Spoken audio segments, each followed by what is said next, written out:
ইয়া রাসূলুল্লাহ, রমজান মাস ছাড়া আপনি আমাকে কোন মাসে রোজা রাখতে বলেন? আল্লাহ নবী জবাব দিলেন, ইন কুনতা সাইমান বাদা শাহরি রমাদান ফাসুমিল মুহাররম। যদি তুমি রমজান মাস ছাড়া অন্য কোন মাসে রোজা রাখতে হয় তাহলে তুমি মুহররম মাসের রোজা রাখো। ফাইন্নাহু শাহরুল্লাহ, মুহররম মাসটা হলো আল্লাহর সম্মানিত মাস। এখন কি করে দেখেন, ফিহি ইয়াউমুন, এই মাসের মধ্যে একটা দিন আছে 10ই মুহররম।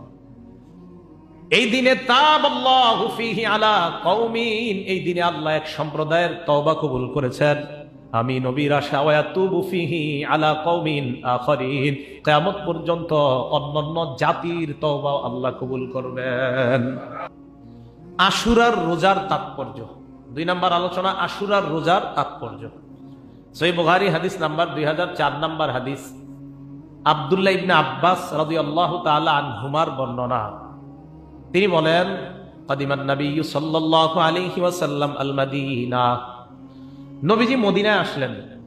ফারাল ইয়াহুদা তাসুমু ইয়াউমা আশুরা, নবীজি ইহুদিদেরকে দেখলেন তারা মুহররম মাসের 10 তারিখে রোজা রাখে। মদিনায় নবীজি গিয়ে দেখলেন ইহুদিরা মুহররমের 10 তারিখে রোজা রাখে। নবীজি প্রশ্ন করলেন, মা হাযা ইয়াউম, কি ব্যাপার, মা হাযা, এটা আবার কি? ইহুদিরা জবাব দেয়, হাযা ইয়াউমুন সালিহ, এটা একটা ভালো দিন। ইহুদিরা এরপর বলে, হাযা ইয়াউমুন নাজ্জাল্লাহু বনি ইসরাঈলা মিন আদুওয়িহিম, এটা এমন একটা দিন যেই দিন আল্লাহ পাক রব্বুল আলামিন বনি ইসরাঈলদেরকে তাদের শত্রু থেকে মুক্তি দিয়েছেন। নবীজি বললেন, তো মুক্তি দিয়েছে, এজন্য তোমরা কি করো, রোজা রাখো এজন্য? তো ইহুদিরা জবাব দেয়, ফাসামাহু মূসা, আল্লাহ বনি ইসরাঈলদেরকে 10ই মুহররম মুক্তি দেওয়ার কারণে হযরত মূসা আলাইহিস সালাতু ওয়াস সালাম শুকরিয়া আদায় করার জন্য মুহররমের 10 তারিখে রোজা রেখেছেন, তাই আমরা রাখি। নবীজি জবাব দিলেন, ফাআনা আহাক্কু বিমূসা মিনকুম, আমি তোমাদের চেয়ে মূসা নবীর বেশি কাছাকাছি, বেশি মহব্বত করি, বেশি অনুসরণ করি, অতএব রোজা রাখার হকদার আমি বেশি, তোমরা না। ফাসামা, নবী রোজা রাখলেন। ও আমারা বিসিয়ামি, সাহাবাদেরকেও বললেন মুহররমের 10 তারিখে রোজা রাখতে। রাসূল আকরাম সাল্লাল্লাহু আলাইহি সাল্লামের এই হাদিস থেকে আশুরার রোজার তাৎপর্য আমাদের বুঝে আসে। 3 নম্বর আলোচনা, আশুরার রোজার গুরুত্ব। আম্মাজান হাফসা রাদিয়াল্লাহু তাআলা আনহার বর্ণনা, যিনি ওমর ইবনুল খাত্তাব রাদিয়াল্লাহু তাআলা আনহুর কন্যা। আম্মাজান হাফসা বলেন, আরবাউন লাম ইয়াকুন ইয়াদাহুন্না নবী সাল্লাল্লাহু আলাইহি ওয়াসাল্লাম, রাসূল আকরাম সাল্লাল্লাহু আলাইহি সাল্লাম 4টা আমল ছাড়তেন না। 1 নাম্বার সিয়ামা আশুরা, মুহররমের 10 তারিখে রোজা নবীজি ছাড়তেন না। 2 নাম্বার আল আশরা, জিলহজ মাসের প্রথম দশকের এই রোজাগুলা নবীজি ছাড়তেন না। জিলহজের প্রথম দশক এই রোজাগুলা নবীজি ছাড়তেন না। 3 নাম্বার ওয়াসালাসাতা আইয়ামিন মিন কুল্লি শাহরিন, প্রত্যেক মাসে 3টা রোজা, 13, 14, 15 আইয়ামে বীজের রোজা, এগুলা ছাড়তেন না। 4 নাম্বার ওয়ারাকাতাইনি ক্বাবলা সালাতিল গাদাত, ফজর নামাজের আগে 2 রাকাত সুন্নত কখনো ছাড়তেন না। ফজরের আগে 2 রাকাত সুন্নত কখনো ছাড়তেন না। সুন্নত বাদ দেওয়ার খালি ফিকির করেন, কি বলেন? নবীজি ফজরের আগে 2 রাকাত সুন্নত কখনো ছাড়তেন না। তাহলে কতটা গুরুত্ব ইসলামের মধ্যে দেখেন। তাহলে 4 আমল নবী কখনো ছাড়তেন না, বলতে পারবেন আপনারা? 1 নাম্বার, হ্যাঁ, মুহররমের 10 তারিখের রোজা। অনেকে ভয় পায় যে হয় নি আবার না হয়। 1 নাম্বার মুহররমের 10 তারিখের রোজা। 2 নাম্বার জিলহজের প্রথম দশকের যে রোজা। 3 নাম্বার প্রত্যেক মাসের 3টা রোজা। 4 নাম্বার ফজরের আগে 2 রাকাত সুন্নত কখনো ছাড়তেন না। এর মধ্যে ফজরের আগের সুন্নত তো ছাড়বেনই না, বাকি 3টা যদি সম্ভব হয় আদায় করার চেষ্টা করবো, আল্লাহ তৌফিক দান করেন। 4 নাম্বার আলোচনা, মুহররম মাসের রোজার ফজিলত। এই ফজিলতটা আমরা জানবো মুসলিম শরীফের একটা হাদিস থেকে। মুহররমের রোজার ফজিলত, আশুরার রোজার ফজিলত বলি না কিন্তু, মুহররমের রোজার ফজিলত। মুসলিম শরীফের 2645 নাম্বার হাদিস, আমাদের মাদ্রাসার পাণ্ডুলিপি অনুযায়ী 1163 নাম্বার হাদিস। এই হাদিসের মধ্যে আসছে বর্ণনাকারী আবু হুরায়রা রাদিয়াল্লাহু তাআলা আনহু। আবু হুরায়রা রাদিয়াল্লাহু তাআলা আনহু থেকে বর্ণনা, ক্বালা রাসূলুল্লাহ সাল্লাল্লাহু আলাইহি ওয়াসাল্লাম, আফযালুস সিয়াম বাদা শাহরি রমাদান শাহরুল্লাহিল মুহাররম। নবীজি বলেন, রমজান মাসের পরে সবচাইতে মর্যাদাপূর্ণ রোজা হলো মুহররম মাসের রোজা। এই জায়গায় বলে না আশুরার রোজা, বলছে মুহররমের রোজা। রমজানের পরে সবচাইতে শ্রেষ্ঠ ফজিলতপূর্ণ রোজা হলো মুহররম মাসের রোজা। এই হাদিসে আরেকটা কথা আসছে, আফজালুস সালাতি বাদাল ফরিদতি সালাতুল লাইল। ফরজ নামাজের পর আল্লাহর কাছে সবচাইতে মর্যাদাপূর্ণ নামাজ হলো রাতের তাহাজ্জুদ নামাজ। তাহলে রমজান মাসের পর মুহররম মাসের রোজা এটা হলো সবচেয়ে মর্যাদাপূর্ণ। আর ফরজ নামাজের পর ফরজ নামাজ ব্যতীত আল্লাহর কাছে সবচাইতে মর্যাদাপূর্ণ নামাজ হলো তাহাজ্জুদের নামাজ। এই হাদিস থেকে আমরা মুহররমের রোজার ফজিলত পেয়ে গেলাম। 5 নাম্বার আলোচনা, আশুরার রোজার ফজিলত, মানে 10ই মুহররম যে রোজা, এই রোজার ফজিলত। এই ফজিলতটা আমরা জানবো তিরমিজি শরীফের 752 নাম্বার হাদিস থেকে। এই হাদিসের বর্ণনাকারী নাম আবু কাতাদাহ, নবীজির সাহাবা। عن أبي قتادة رضي الله تعالى عنه قال قال رسول الله صلى الله عليه وسلم আবু কাতাদার বর্ণনা, আল্লাহ নবী বলেন, সিয়ামু ইয়াউমি আশুরা ইন্নী আহতাসিবু আলা আল্লাহি আইয়ুকাফিরা আস-সানাতাল্লাতী ক্বাবলা। আল্লাহ নবী বলেন, মুহররম মাসের 10 তারিখের রোজার ব্যাপারে আমার আশা, এই দিন কেউ যদি সিয়াম পালন করে আল্লাহ তাহার আগের 1 বছরের গুনাহ মাফ করে দেয়। 10ই মুহররমের রোজা রাখলে আগের 1 বছরের গুনাহ মাফ। আর আগের 1 বছর আর পরের 1 বছরের গুনাহ মাফ কোন রোজা রাখলে? ভুলে গেছে, আরাফাত। কোন রোজা? আপনারা ভুলে যান কেন? আরাফাত, 9 জিলহজের রোজা। 9 জিলহজের রোজা রাখলে আগের 1 বছরের গুনাহ মাফ, পরের 1 বছরের গুনাহ মাফ। আর 10ই মুহররমের রোজা রাখলে আগের 1 বছরের গুনাহ মাফ। মনে থাকবে কথাগুলা? না খালি নাটক সিনেমা মনে রাখবেন, এরই মনে রাখবেন না। কষ্ট পায় না, কষ্ট নিয়েন না। আচ্ছা যাই হোক, এটা বললাম এই কারণে, এগুলা কেন আমরা মনে রাখি না মুসলমানরা, এগুলো আমাদেরই মনে রাখা দরকার। তো মুহররমের 10 তারিখের রোজা রাখলে আগের 1 বছরের গুনাহ মাফ। 9 জিলহজ আরাফার দিনে রোজা রাখলে আগের 1 বছর, পরে 1 বছরের গুনাহ মাফ। এগুলো 5 নাম্বার কথা। 6 নাম্বার, 10ই মুহররম আমাদের করণীয় কি? আমরা মনে রাখবো আমাদের মূল 10ই মুহররমের 2টা কাজ আমরা গুরুত্ব দিব। অন্যান্য আমল তো ডেলি যা করি এগুলো করবোই, এছাড়া 10ই মুহররম গুরুত্ব সহকারে 2টা আমল করব। 1 নাম্বার, সারা দিনটা রোজা অবস্থায় কাটাবো। 2 নাম্বার, বেশি বেশি তওবা করব। 10ই মুহররম 2টি আমলকে আমরা গুরুত্ব দিব। 1 নাম্বার, যদি সম্ভব হয়, যদি কষ্ট না হয়, যদি কোনো ওযর না থাকে, সিয়াম অবস্থায় রোজা অবস্থায় কাটানো। 2 নাম্বার, তওবা করা বেশি বেশি। রোজা অবস্থায় কাটানো কেন গুরুত্ব দিব এই দিন রোজার জন্য? এটার দলিল সহিহ বুখারী হাদিস নাম্বার 2006 নাম্বার হাদিস। এই হাদিসের বর্ণনাকারী আব্দুল্লাহ ইবনে আব্বাস রাদিয়াল্লাহু তাআলা আনহুমা কি বলে দেখেন। আর আব্দুল্লাহ ইবনে আব্বাস রাদিয়াল্লাহু তাআলা আনহুমা قال, আব্দুল্লাহ ইবনে আব্বাস রাদিয়াল্লাহু তাআলা আনহুমার বর্ণনা, আব্দুল্লাহ ইবনে আব্বাস বলেন, মা রাআইতু রাসূলুল্লাহি সাল্লাল্লাহু আলাইহি ওয়াসাল্লাম ইয়াতাহাররা সিয়ামা ইয়াউমিন ফাদ্দালাহু আলা গায়রিহি ইল্লা হাদাল ইয়াউম ইয়াউম আশুরা ওয়া হাদা আশ-শাহর ইয়ানি শাহর রমাদান। আব্দুল্লাহ ইবনে আব্বাস বলেন, দিনের মধ্যে সবচেয়ে গুরুত্ব দিতেন নবী একটা দিনকে, আর মাসের মধ্যে সবচেয়ে গুরুত্ব দিতেন একটা মাস।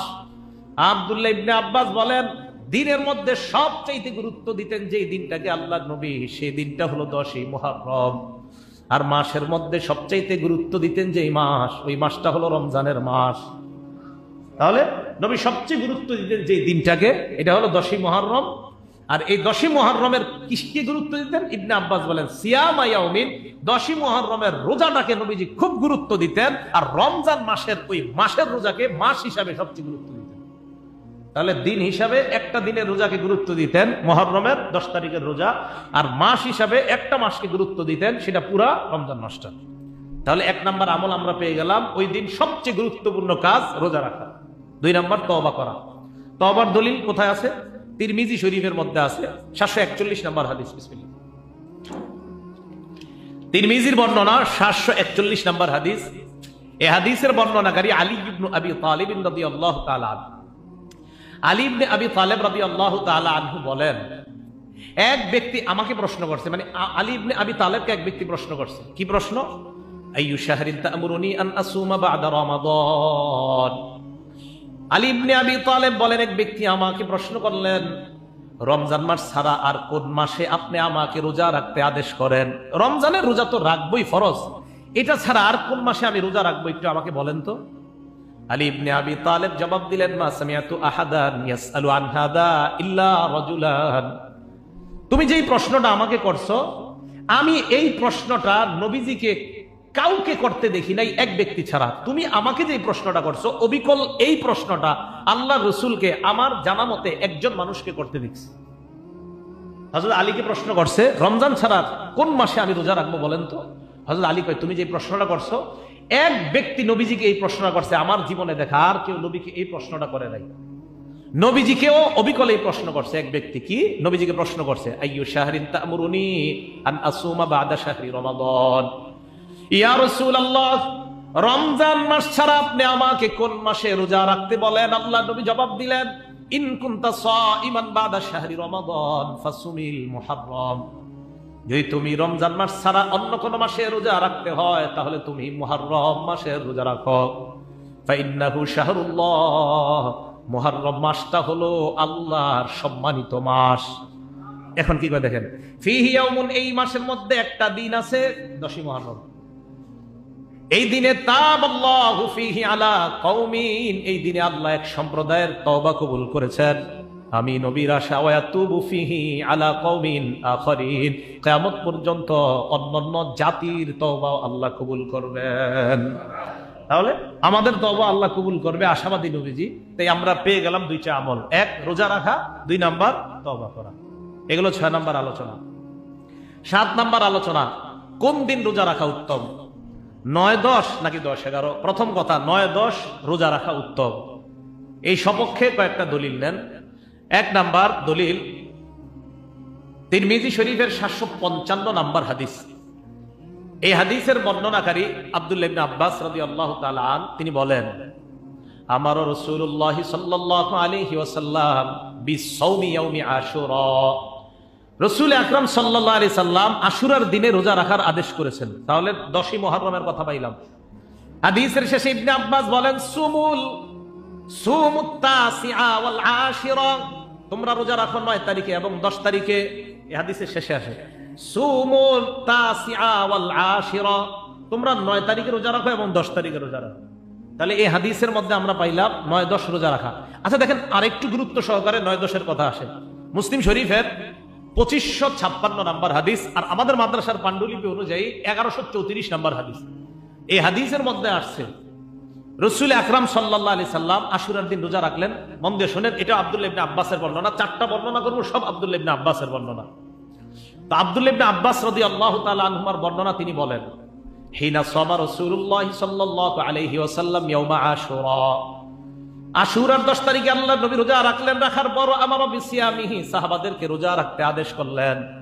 ফাকালু, সাহাবারা বললেন, ইয়া রাসূলুল্লাহ হাদা ইয়াউমুন তুআজ্জিমুহুল ইয়াহুদু ওয়ান নাসারা, হুজুর এটা এমন একটা দিন যেই দিনটাকে ইহুদি খ্রিস্টানরা সম্মান করে। আল্লাহ নবী বললেন, তাই নাকি? কয় হ্যাঁ। নবীজি বললেন, শোনো, ফাইদা কানাল আমুল মুকবিল, আগামী বছর যদি আমরা দুনিয়ার মধ্যে থাকি, আগামী বছর যখন আসবে, সুন্নাল ইয়াউমাত তাসিআ, আমরা 9 তারিখে রোজা রাখবো। 10 তারিখে রোজা রাখার আদেশ দেওয়ার পর সাহাবারা বললেন, হুজুর এই দিনটাকে কিন্তু ইহুদি খ্রিস্টানরা সম্মান করে। নবীজি কয়, তাই নাকি? কয় হ্যাঁ। ভাই ঠিক আছে, আগামী বছর আমরা 9 তারিখে রোজা রাখবো, আর ইহুদিদের বিরোধিতা করব, ইহুদিদের বিরোধিতা করব, খ্রিস্টানদের বিরোধিতা। হাদিসের শেষে আছে, ওয়ালাম ইয়াতিল আমুল মুকবিল হাত্তা তুওয়াফিয়া রাসূলুল্লাহ সাল্লাল্লাহু আলাইহি ওয়াসাল্লাম, আগামী বছর আসার আগে আল্লাহ নবী দুনিয়া থেকে বিদায় নিয়ে নেয়। পরের বছর নবীজি আর পায় নাই।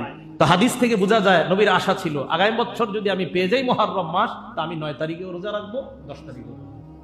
আচ্ছা, আরেকটু গুরুত্ব পায় এই হাদিসটা মুসলিম শরীফের 2557 নম্বর হাদিস। আগেরটা গেল 2556, এটা 2557। মাদ্রাসার সিলেবাস অনুযায়ী 1134 এবং 1135। রাসূল আকরাম সাল্লাল্লাহু আলাইহি সাল্লাম এই হাদিসে বলেন, আল্লাহ রাসূল সাল্লাল্লাহু আলাইহি সাল্লাম বলেন, আমি যদি আগামী বছর পর্যন্ত দুনিয়াতে বেঁচে থাকি, আগেরটার মধ্যে বলছে আমরা 9 তারিখে রোজা রাখবো, আমি মানে আমি, আমরা, তোমরা, সব সাহাবারা। আর পরের হাদিসে বলছে নবীজি সাল্লাল্লাহু আলাইহি সাল্লাম, আগামী বছর যদি আমি দুনিয়াতে বেঁচে থাকি, লা আসুমান্না তাসিআ, এই জায়গায় বলছে অবশ্যই অবশ্যই আমি 9 তারিখে রোজা রাখবো। এই হাদিসে বলছে লা আসুমান্না মানে অবশ্যই অবশ্যই আমি 9 তারিখে রোজা রাখবো। তাহলে বোঝা যায় 9 এবং 10 নবীজি বেশি গুরুত্ব দিয়েছেন। কথা হলো যদি 9 তারিখে না রাখতে পারেন তাহলে 10-11 রাখবেন। 10-11 রাখার দলিল কোথায়? একটা কিতাব আছে নাম সহিহ ইবনে খুজাইমাহ, এই কিতাবের 3 নম্বর খণ্ড 506 নম্বর পৃষ্ঠা। বিসমিল্লাহ। এটাও আব্দুল্লাহ ইবনে আব্বাসের বর্ণনা। তিনি বলেন, সুমু ইয়াউমা আশুরা, তোমরা মুহররমের 10 তারিখে রোজা রাখো। ওয়া সুমু ক্বাবলাহু ইয়াওমান ওয়া বা'দাহু ইয়াওমান, 10 তারিখে তো রাখবা, পারলে 9 তারিখে রাখো এবং 11 তারিখে রাখো। মানে যদি পারো 9 রাখো, আর যদি সম্ভব না হয় 11 রাখো। তাহলে বোঝা গেল ইহুদিদের বিরোধিতা করবো আমরা 9-10 অথবা 10-11-র মাধ্যমে। তাহলে 10-11-র একটা দলিল পাইলাম, বাকি 9-10-এর দলিল অনেক বেশি পেয়ে গেলাম, আর ওইটার আগ্রহটা নবীজির খুব বেশি ছিল। এই জন্য আমরা 9-10 তারিখে রাখার চেষ্টা করব। আল্লাহ তৌফিক দান করে। এগুলো 7 নম্বর কথা। 8 নম্বর কথা, মুহররমের রোজা রাখার হুকুম কি? মুহররমের রোজা রাখার হুকুম মুস্তাহাব। মুহররমের 10 তারিখে রোজা রাখার হুকুম মুস্তাহাব। প্রমাণ মুসলিম শরীফের 2532 নম্বর হাদিস, আব্দুল্লাহ ইবনে ওমর রাদিয়াল্লাহু তাআলা আনহুমার বর্ণনা। তিনি বলেন, আন্না আহলাল জাহিলিয়াতি কানু ইয়াসুমুনা ইয়াউমা আশুরা, জাহিলি যুগের মানুষ মুহররমের 10 তারিখে রোজা রাখে। ওয়া সামা রাসূলুল্লাহি সাল্লাল্লাহু আলাইহি সাল্লাম ওয়াল মুসলিমুনা, মুহররমের 10 তারিখে নবীজিও রোজা রাখে, আবার মুসলমানরাও রোজা রাখছেন। কখন? কয় ক্বাবলা আইয়ুফতারাদা রমাদান, রমজানের রোজা ফরজ হওয়ার আগে নবী রাখতেন, সাহাবাদেরকেও নবীজি আবশ্যকভাবে রাখতে বলতেন। ফালাম্মা উফতিরুদা রমাদান, যখন রমজানের রোজা ফরজ হয়ে গেল, তখন নবীজি সাহাবাদেরকে বললেন, শোনো তোমরা, মান শাআ সামা, এখন যদি কারো মন চায় তোমরা মুহররমের 10 তারিখে রোজা রাখো, ওয়া মান শাআ তারাকা, আর যদি মন চায় রাখো না। তাহলে এই হাদিস থেকে বোঝা যায় এটা মুস্তাহাব, রাখলে সওয়াব আছে, না রাখলে কোনো গুনাহ নাই। রমজানের রোজা ফরজ হওয়ার আগে জাহিলি যুগের মানুষও রোজা রাখতো, নবীজিও রাখতেন, সাহাবাদেরকে গুরুত্ব সহকারে মুহররমের 10 তারিখে রোজা রাখাইতেন। রমজানের রোজা ফরজ হওয়ার পর রাসূল আকরাম সাল্লাল্লাহু আলাইহি সাল্লাম বললেন, মান শাআ সামা, কেউ মন চাইলে এখন রাখো, ওমান শাআ তারাকা, কেউ মন চাইলে ছেড়ে দাও, সমস্যা নাই। এই হাদিস থেকে বোঝা যায় মুহররমের রোজার হুকুম হলো 10 তারিখে রোজার হুকুম, এটা মুস্তাহাব।